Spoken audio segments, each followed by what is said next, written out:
In a peaceful land, a small bird lived happily, flying freely under the open sky. But one freezing winter changed everything. The cold grew harsh.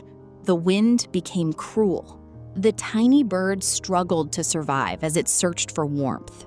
Its wings weakened. Its body froze. Until suddenly, it fell helpless onto the icy ground.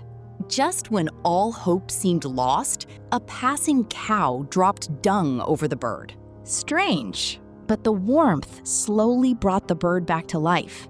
Overjoyed, the bird began to sing loudly, forgetting the danger.